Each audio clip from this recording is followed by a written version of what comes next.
Welcome to episode 24 of Conversational Pace, a podcast for ordinary runners. I'm Chris Barrett. And I'm Jim Atkins. On this episode, we're going to give 5 tips each on things that helped us to improve our running and might work for you as well. Oh, is it things that we use or just things that we want other people to use? I would assume you used them if you're going to recommend them blindly to people. Oh, one would think, wouldn't one? Yeah. Okay, cool. So 5 tips a piece, and then we'll go into a little bit of detail as we go over those. We'll probably have some overlap here, so... Yeah, this is a blind tip list. We haven't cheated off of each other at all, so we have no idea whether we're going to have the exact same 5 or totally different 5. If we have any of the same, Chris copied off of me. Likely, through hacking. Yes. So, I know that you're not going to have my number 1. Here it goes. Put stuff on your toes. Yeah, I don't have that. Blisters can be tiny and annoying or huge and blood-filled. Either way, they're no fun. I tried toe socks to avoid this, which keeps your toes from rubbing against each other, but they do not keep your toes from generating friction at the tips as they rub into your shoes.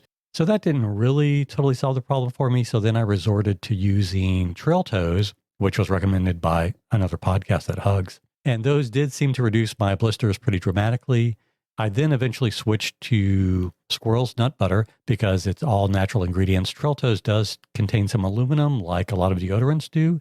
And I don't use those deodorants anymore, so I probably shouldn't use the trail toes either. It's probably fine, but why use heavy metals if you don't have to? I switched away from aluminum deodorants, and now I stink, but I guess it's a small price to pay. Yeah, my native deodorant doesn't work that effectively. No, the aluminum is definitely the secret sauce to that. So I'd rather be smelling alive. That's true. I've heard that it can cause like breast cancer, which is crazy scary, so... So why do you put deodorant on your breast? No, it's because it clogs your pores up and then causes cancer. Yeah, so. Yeah, things do spread that way. Science. Crazy science. So yeah, lately, or for quite a while now, I've been using these Squirrel's nut butter. I think that's okay to say on the air. And I swore like twice last episode, so I think we're okay. Cool. And it's made, I think, mostly with beeswax. So the only drag about it is that if you leave it out in the heat, like in your car or in the sun in your living room, it will melt and turn into liquid, but if you let it cool down again, it will re-solidify. So not a huge deal, but there's one plus for the trail toes that it doesn't melt. And since I've been using this, really, I use it on every run. Even if I'm just going out for a 4-mile recovery / tempo run, I'll put it on the toes, and my toes are maybe prettier than my wife's now. Wow. I won't be recommending anything feet related. Yeah, that's for sure. I don't like feet. We'll keep it PG on Jim's side. So I guess mine are a little bit more broad because my first one. Do you want to alternate versus one of us going through all their 5? I thought that would make it a little bit more reasonable instead of one of us just soliloquying at the other one. Yeah, I think that'd be more interesting as well if we want to keep the listeners awake. Yeah. So mine was a little bit more broad, and it was define your goals. I know this kind of goes without saying, but you need to know what you're running for. If you're running for a race, make sure you know that and what race it is, and kind of have an A, B, and C goal.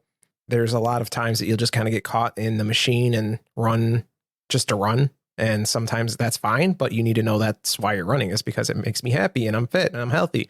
Or am I trying to accomplish a specific goal? Or is there another reason that I'm doing this? And it's really important, I think, to run for the right reasons. That's definitely been one of the things this year that I'm kind of coming to terms with. And it's really making me happier as a runner. So that was my first thing, kind of a big overarching idea instead of a specific product, but definitely define your goal and find what is your reason why.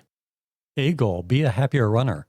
Yes, exactly. That's my B goal is to be less of an angry runner, and then C, be slightly happier as a runner. So Copy that. Yeah, I think it's good advice. And what's kind of curious for me this training period, as it's been such a 5K focus, is that I pretty much just have A goals. Yeah, it's kind of weird because I think your coach too talks about a lot about having those like B and C goals and then like short and long-term goals. And you're just like 5K fast and that's it. So, and the 5K is so short. Do you even have time for alternate goals?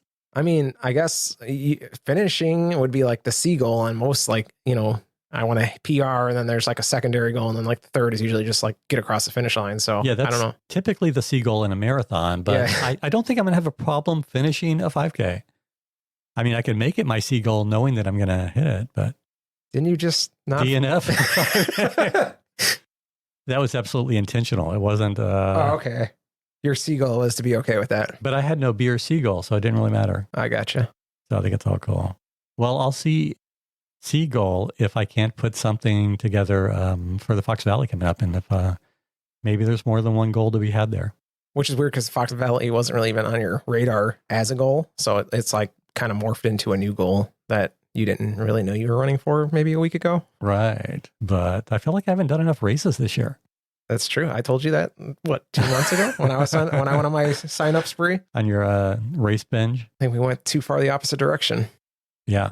10, 12 races? Yeah. I mean, before that though, I had like nothing. Now but I'd rather have too many than not enough. You can just always run it as a training. Yeah. As far as races go, it's maybe better to have too many. In our opinions. In our opinion. We are experts though. Okay. Are you good there? Yeah. Number 2 from my list, foam roll after every run. Yes, every run. I was really lazy about this myself and was pretty bad about it, but have been hitting my calves lately after every run. About a month or so ago, I started to notice a little bit of Achilles pain, probably from running in some zero drop shoes or something. And I didn't really take much care of it. My Achilles pain wasn't really getting worse over time, but it wasn't going away. So I had a little bit of concern with it and knew that I really ought to be foam rolling the calves, which is the most use my plyo box ever gets. So I thought I had to utilize that a little more as well. So really kind of took it onto myself to make sure that I did that after every run. And it's definitely helping, not only as the Achilles pain been sort of minimized, but I also noticed that like when I get in from a run and I lay down and I roll the calves right away, that as soon as I pop up and stand on the legs and check things out, everything really feels better than it normally does. That all happens upstairs in my house. And then usually after that, I'll go downstairs and get another drink or something. And I'm able to negotiate the stairs much better than I typically can after a run. So yeah, foam rolling, definitely a good thing to do. Pretty interesting because I know all the things I should do and I never do any of them. So it's like foam rolling is definitely on the list and I have all the recovery equipment and I think the boots get the most use, but I'm so bad about being consistent about it, especially foam rolling. When's the last time you pulled out your R8? Maybe a week ago, and I probably used it once a week at most, like on average. So I should definitely use it more often because it is a lot easier than foam rolling and really doesn't give me the excuse of why aren't you foam rolling? Mm-hmm. Well, I don't want to get on the ground and get in weird positions. Right. And I have a plyo box, but it's in my basement. So there you go. Definitely my R8 and my massage gun are getting pretty dusty. Yeah. So, but the foam roller's getting seen a lot of use these days. Well, I guess mine kind of fits into that. My next one is invest in yourself. This kind of goes a weird kind of hand in hand with Chris on both of his last topics, but obviously gear, shoes, washes, the clothes are monetary ways to invest in yourself, but also your time. Kind of just touched on that as well. Make the time for yourself. I know a lot of us are busy. We have full-time jobs, families, kids, pets, whatever. So it's a big commitment, but it's investing in your health and your future and yourself to make the time to do those things and do the extra things like weight training and foam rolling and all those things. So that was my big tip, is just to kind of know that this is investment for yourself, your health, and your, physical and mental. So that was one of my points, was just to invest in yourself and know that it's going to cost time and money to do this. And you really have to make that commitment and be okay with putting money into doing it and being okay with investing your time into it, because we all have things that we could be doing instead, even if it's just mindlessly scrolling on your phone. It's just something that you got to kind of make time for and kind of pay for monetarily and time-wise. Yeah, when I finished my run today, I was thinking about what I needed to get done, which was a fair amount for the day. And I considered briefly blowing off the foam rolling, and I thought I just need to take this time and make it part of my process and invest that time in making sure that I stay healthy and uninjured. Yeah, I've been there a lot too. It's just like, I could do the dishes or start a load of laundry or something. It's like, no, you need to weight train. That's start the laundry and then weight train right away or something. It doesn't have to be mutually exclusive, but you need to cut that time out to do those extra things. It's usually pretty easy for me to get out for the run, but there's been times even with that where I'm just like, I don't really want to do that today. I slept in, or it's kind of late, or God, it's hot outside.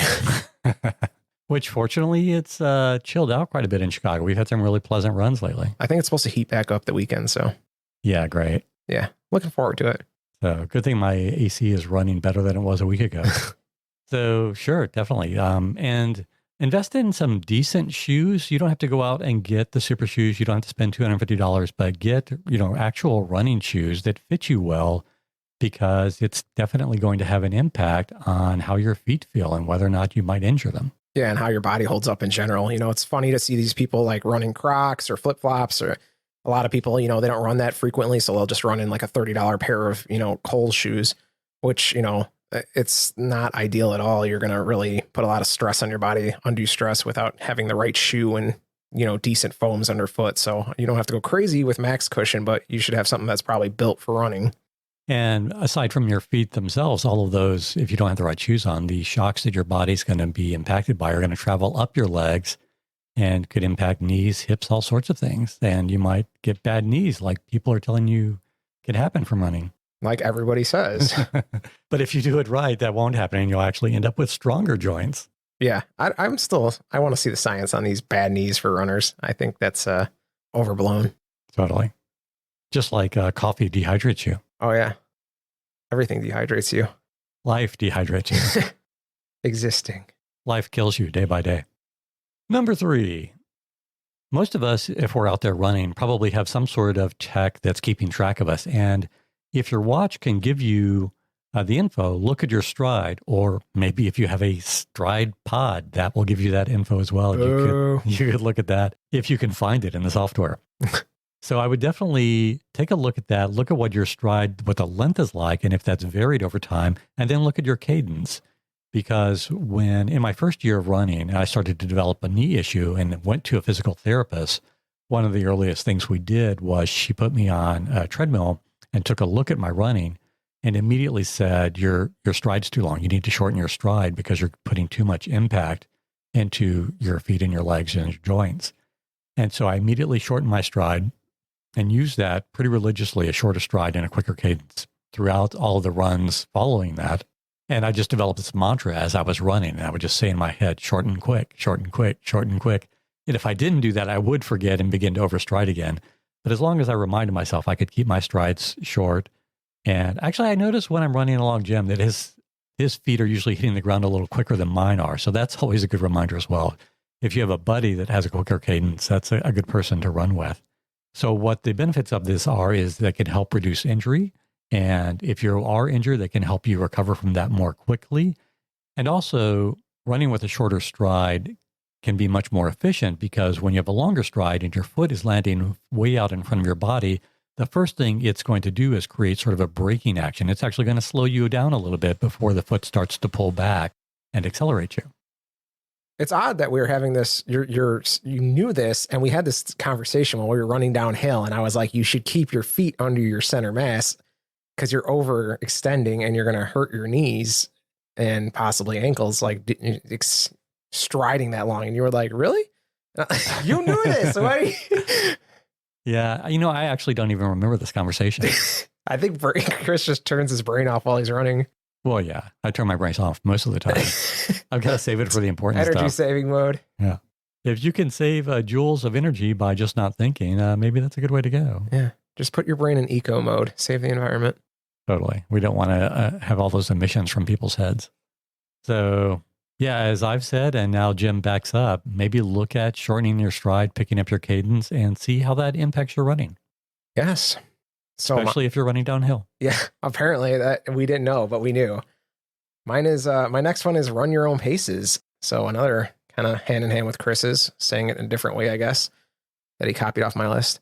So like earlier when I was doing my recovery run at just shy of 11 miles, and then I ran into a mark and moved up to an 8:30 pace. Yeah, maybe not like that. I would say you're probably running somebody else's pace at that point. Probably was. And this kind of goes hand in hand with a lot of things we've talked about previously on the podcast, like detaching your ego. Stop trying to compare yourself to others on Strava, or I know I can run faster.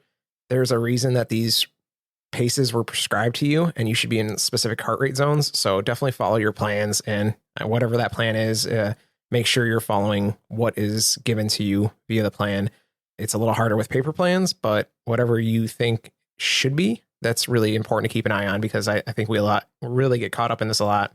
One of the things too, if you can't do this and group runs still, I put avoid group runs. Like if you can't run with a group and run your own pace, like Chris just said, hey, it's my friend, I'm going to go run with them.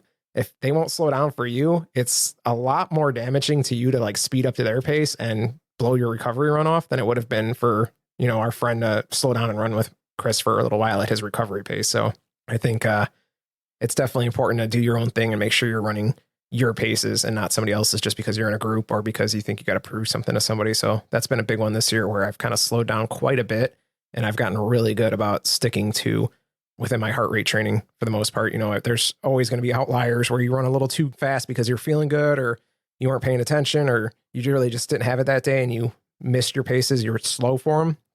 Wednesdays can be rough sometimes because that's usually my speed work day. I think Chris too, maybe sometimes. And it's really hot and you just can't hit your paces. It's just, those are outliers. If you're doing it all the time though, that's where you run into trouble, I think. So that's been a big one for me this year is just to run my paces accordingly. Yeah, I know that when I was doing my first marathon training and I was still doing a lot of runs with the club that I didn't really adhere to my plan that well. Like frequently I was changing my paces or moving runs around to fit what the club was doing. And I think it, probably hurt me a little bit. Yeah, it's definitely like I don't think you're getting the full benefit of your training because, especially with us being so steadfast at run slow to run fast at this point, like if you're not running slow on your easy days, you're really getting into some hot water there because your body's not going to recover.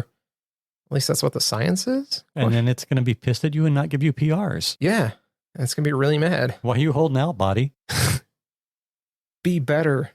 So maybe we just need to do a whole episode on why your body's pissed at you and how it's like has its own personality and it's vengeful. That's really weird. And I don't know if I'm ready to get into that deep. Next time, weird episodes about running. So you said something. Maybe I should talk about something. Number 4.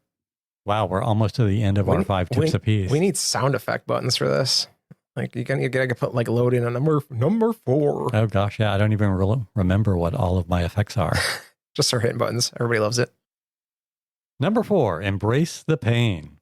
So, ultra marathon champion Courtney Dauwalter calls embracing the pain going to the pain cave. And if you're going to be doing anything more taxing than a light jog, which I think most of us are doing, chances are you'll find yourself in the pain cave from time to time.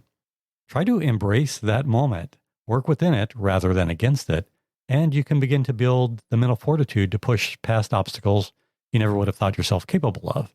So this is what I've been playing a lot with in my 5K period this season, and definitely found myself there yesterday when I had 4 miles at tempo pace in the middle of my 7-mile run. And when I was doing my last 5K, I really came up against that place, and I knew that it was really difficult and I really wanted to quit. And there was a voice in my head that wanted me to stop and become more comfortable. And so we just have to, you're never going to love these places, but you can embrace them and you can really explore how you're feeling in that moment as long as you don't give up and just start walking. So it's a great opportunity to push on and find more within yourself and to find out what you're truly capable of. So I think it's a place that we should all push ourselves to go, as often as is safe and healthy, to really explore what is the edge of our running and what can we really do? What are we really capable of? Because oftentimes we don't even know because we don't push ourselves that hard. And middle note or side note with the 80-20 running, if you're running a lot of your slow runs too fast, you're also not going to get there because you won't have the reserves, the energy, and the lack of muscle fatigue to get you there. So let's push to hard places, do hard things. Didn't we just do an episode about running on the ragged edge? We did. It became my tip. That's cheating. And by the way, I don't think she patented that. I don't think she came up with that. Pain cave has been a big thing. I think it's especially in like weightlifting community. That's a big. I don't think that motion is a lotion is copyrighted by Road Running. That's true. I didn't think she copyrighted it. I just didn't think she came up with it. So next up, nobody has ever said anything original. That's true. Simpsons did it. Probably. That was a whole episode of South Park. Every time they came up with an idea, it was Simpsons did it. Simpsons did it. Nice. Yeah. They were on so long, Yeah, exactly. They had to have done everything. So my number 4 is fuel your body. This kind of goes without saying, but a lot of people, myself included, have fallen into the trap of, I'm going to run this marathon, and during my training cycle, I'm going to go on a diet so I can hit race weight, which is a terrible idea. Nobody should do that. No, I think I put it best. I listen to a lot of podcasts, and there's dietitians, for everything. But I heard one say once, you can't run your car on empty. So if you're in a calorie deficit and you're still trying to perform at a high level and do a really physically demanding activity, like train for a marathon, then you're not going to perform up to your standards. Even if you somehow manage to make it through the training, you're going to be in a terrible state come race day, and it's going to be really hard to complete that race if you can even complete it. So definitely make sure that you're eating enough and quality foods too. It's not training for a marathon. You can go the opposite direction too and just eat whatever you feel like. And it's just a bunch of junk food because that's what your body wants. It wants really calorie dense, tasty foods because it's burning at such a high rate that it's really easy to give in those temptations and just eat junk food all the time. So make sure you're eating quality foods. Not to say you can't have junk food, but your body needs good fuel to fuel your body for these heavy training blocks, especially. So that's my number 4. I think that's a really important one and something that a lot of people don't really even think about. And it's kind of funny. Jim and I have actually toyed with the idea of doing an episode on nutrition, and I feel woefully ignorant. I feel like I have no expertise in this whatsoever. I'm by far not an expert. I've done like every stupid mistake, and I've been on every diet there is under the sun just because like I have really bad body image and I always want to lose weight. So I've tried everything and done every stupid thing you can do, and running and trying to run at a high level and PR something while on a diet is just next to impossible. I mean, I was toying around with it while training for the ultra, and that was stupid. So I think that you could, if your goal is really, talk about A goal, B goal, C goal. If your goal is to lose weight, then sure, you could play with dieting and run more easily, but don't have any goals that are PRs, and don't think that you can really get out there and push yourself. Because actually, I have seen Jim when we've been out running together and he was on keto, and he just did not have the energy and really suffered to get through his workouts. And, he managed them, but I know it was really painful. Yeah, my heart rate was spiking. That was no zone 2. It's crazy how your heart rate goes up when your body's just struggling to find the energy and the fuel reserves to do what you're trying to do. Right. So you need fuel to do this stuff. It just makes sense. Number 5. Last but not least. My final tip for running better, or maybe becoming a better runner, is run all the time. Consistency is key. If you love it, do it. If you don't love it, maybe don't do it. Find something else to do. Find something that you love. Life is too short to spend several hours every week doing something that's really just drudgery. So if you're in this for the long haul and you want it to be a big part of your life and you want to be better at it and feel better about yourself, then really work on being consistent about it and develop a schedule that's actually realistic for you. If you're not somebody who can take the time to run 6 or even 5 days a week, then make it 4 days a week, but make it quality time and make it your own. Because in the end, the best thing that we can get out of life is happiness. And if your running's not bringing that to you, then maybe you should search for something else. I think that's a good point too. And I would actually challenge people to reevaluate and constantly judge, is it still bringing you joy? Because just because you started something and you invested all this money and time into it and you've been doing it for years and it's just something you do and part of your life now, if at some point it stops bringing you joy, then maybe it's time to look for something else or challenge yourself in a different way. Because I've actually been like thinking about this a lot lately too, like not stopping running, but maybe cutting back on running and just reevaluating my goals for 2024 just to see maybe I need to break away or to try something else and just make running a smaller part of my life going forward. So it's always something that's in my mind that I constantly reevaluate, usually like once every 6 months, like, because that's a good point for training blocks to break off, where it's like, okay, what's next? And do I still like this? Do I still want to go forward with this? And what's my next goal? Is it going to be a longer distance? Am I dropping back down? So definitely keep that in mind. Just because you do something doesn't mean you have to do it forever. I mean, I think most people, that goes without saying, but I think a lot of people just get caught up in the machine that is this whole running culture and running world. And they just keep doing it because, oh, I'm a runner. That's what I do. You don't have to be a runner forever. If it doesn't bring you joy anymore, you can always find something else to do. I think that's really good advice. And it's something that a lot of us don't do enough is, take another look at ourselves and where we're at and sort of reevaluate how we feel in our lives and question ourselves constantly. If what you're doing has just become rote and it's just habit and you're doing it because it's what you've always done, maybe it's time for a change. Yeah, it's hard because you get in that comfort zone where it's just like, this is part of my day. So it's just comfortable to have that repetitiveness, but maybe it's time to look at it and see. And I know that it's funny that you mentioned this a moment ago, that definitely in my first year of running, I probably stuck with it because I spent so much damn money. I can't quit now. I'll never hear the end of it. And that's number 5 for me. So my number 5 is do not let others define you. Kind of goes hand in hand with what we were just talking about again. But just because people, have this set definition of a runner doesn't mean you have to fit into their definition. Definitely don't think that anybody has the right answer for what is a runner, because there is no right answer. If you get out there and you're physically active and you walk, you run the whole time, you're sub 6 minutes, you're, over 15 minutes per mile, it doesn't really matter. If you identify yourself as a runner because you're out there performing a run in some way, shape, or form, then you are a runner. And don't compare yourself to others. That's the other part of this. Is it's really easy to do nowadays because we are so open with the internet and everybody wants to post on social media and throw their stats up and after run pictures where they're barely sweaty, but they just ran 20 miles. So don't compare yourself to those people because it's not going to bring you any joy.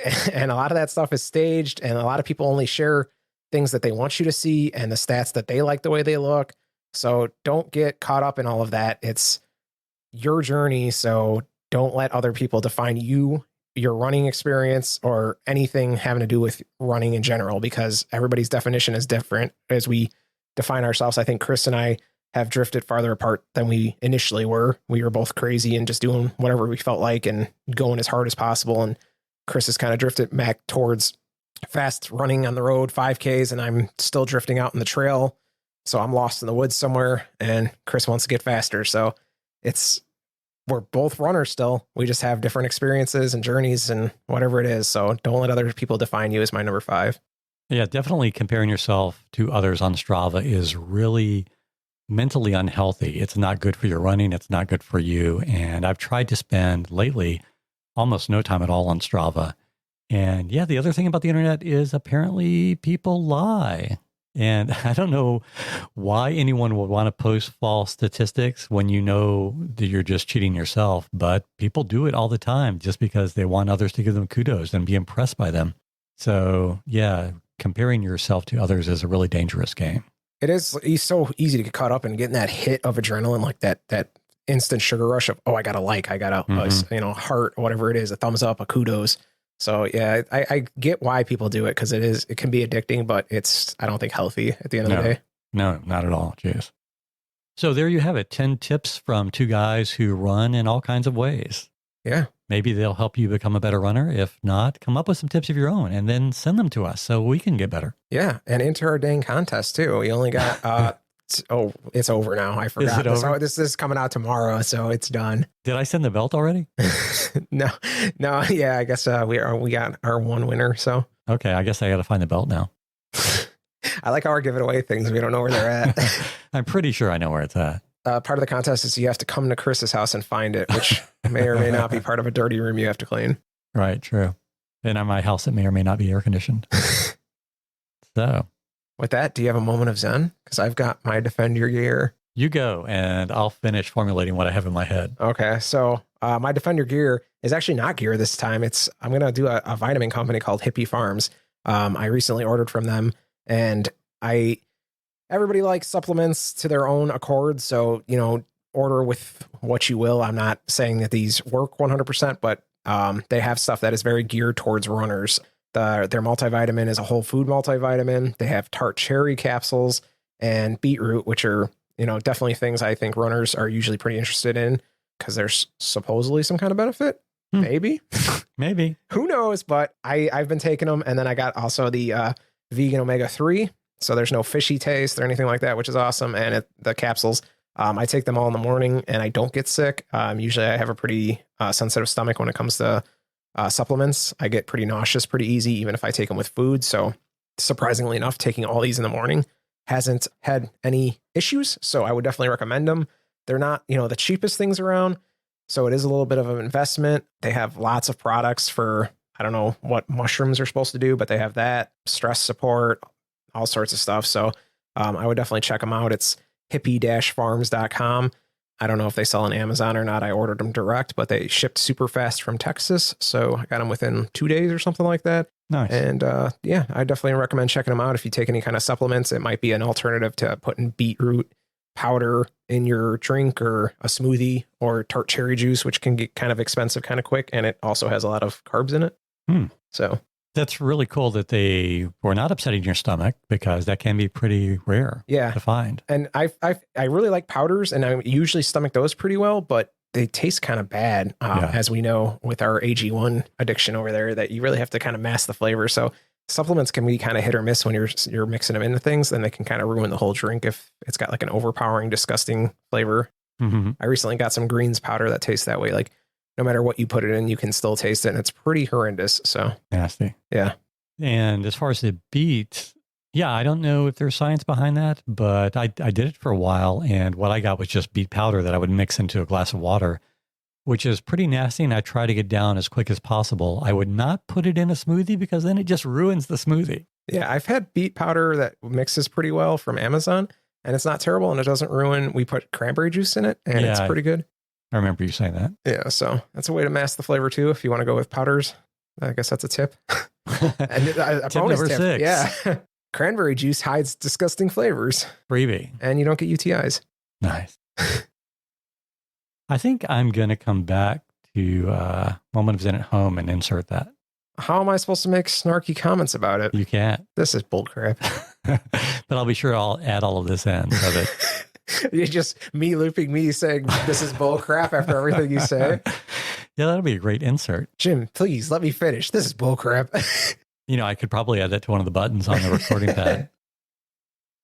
Okay, here we go. Throughout our podcast, we've talked so much about running goals. In fact, episode 5 was totally devoted to the idea. I think that goals can provide hugely positive motivation for your running. But as with everything in running or in life, it's good to check in with yourself from time to time and ask questions about everything. And that should certainly include your goals. Are your current goals actually good for you? Are they going to improve your life, your physical and mental health? Or will they turn out to be a detriment to you?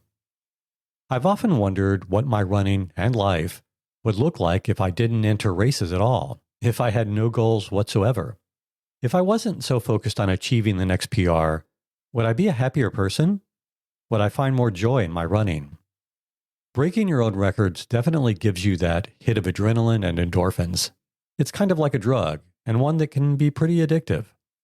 If you're running, it's constantly driven by the desire to get your next fix, then it seems like that's probably not a very healthy pursuit. We often push ourselves to become stronger at running, to get better, fitter, and faster.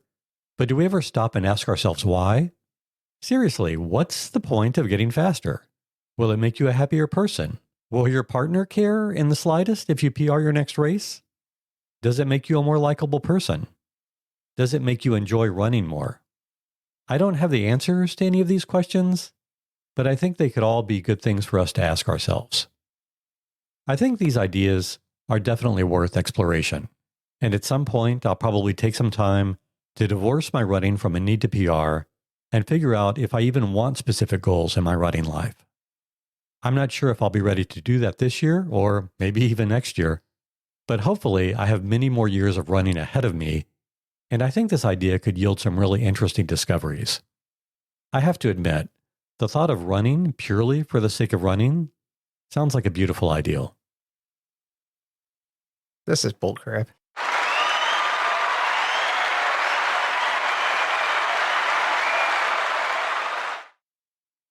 So is that bring us to socials? That brings us to socials, I guess, since we're doing this out of order. So I guess the contest is over. We'll announce the winner next podcast and then get that shipped out once we get information. So email us at conversationalpacepod and tell us your running tips. We want to know all about them. Email us, damn it. Instagram is Conversational Pace Pod. Facebook page is Conversational Pace Podcast. Twitter is CPacePod. TikTok, Conversational Pace. YouTube, Conversational Pace Pod. And our threads is Conversational Pace Pod. When are we getting our website, Christopher? We said we were going to get a website when we had 500 downloads a week or a month. Yeah, a week. A week. Dang. Yeah. So we're a ways out, but we still have our link tree. So Yeah. If you want to go to the website, it's conversationalpacesomething.com, but there's nothing there. you got really excited to buy the domain. And it's just sitting. You're just squatting on it. I always feel like when I have an idea to buy a domain that somebody else is going to snap it up immediately because I just thought of it. They can read your mind. Yeah. There's probably someone out there who can, and they buy domains. That's how you stole my list. Right. I'm so done. You got to leave anyways. Later. Later.